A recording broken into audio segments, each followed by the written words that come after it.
Betty White is experiencing her own personal renaissance, fueled by fans who could be her grandchildren. But comedy is timeless, and she gets the joke, as Vicki Maybury discovered when she went on the town with the last of the Golden Girls. Betty White in Life with Elizabeth. Betty White's early television career started with stardom, as she starred in Life with Elizabeth, but that was only the first of many appearances on television. She would later be a part of The Mary Tyler Moore Show, where her comedic career really started to catch on with fans.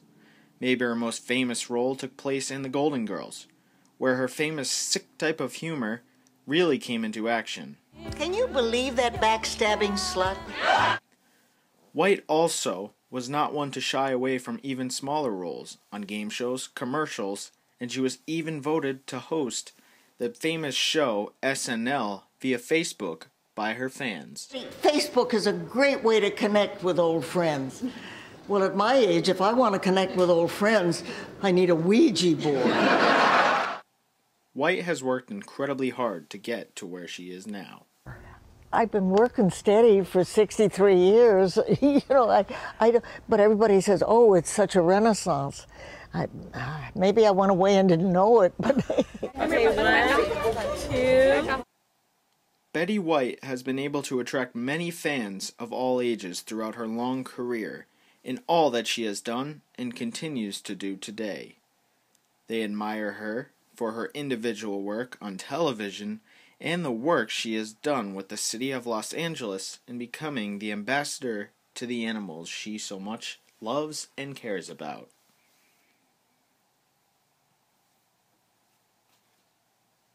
Do you feel like if you weren't an actress, you would be working here at the zoo?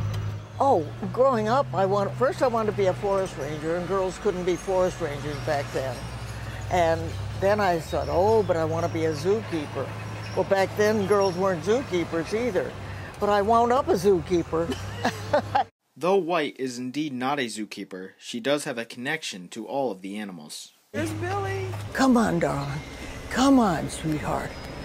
Good boy. Good boy. Well, thank you for coming up here. In being the ambassador to the animals, she definitely shows her care and effort towards all of the animals as well. There's a certain breeding age that it's a very, very serious situation.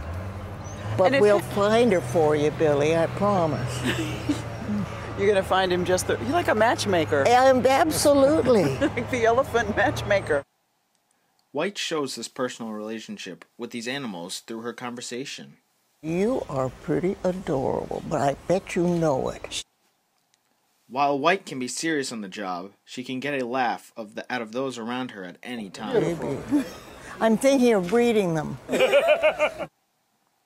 No matter the age, almost everyone knows who Betty White is.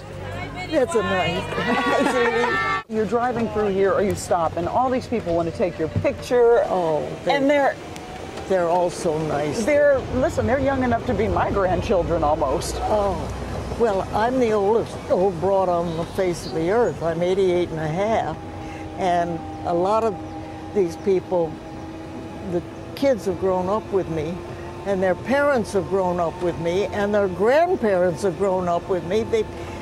I'm a fixture as far as they're concerned, so that's why they kind of feel that we're, close. From the time White arrives at work to when she leaves, she is always ready and prepared to work, and even express some of the crude humor she is so famously known for.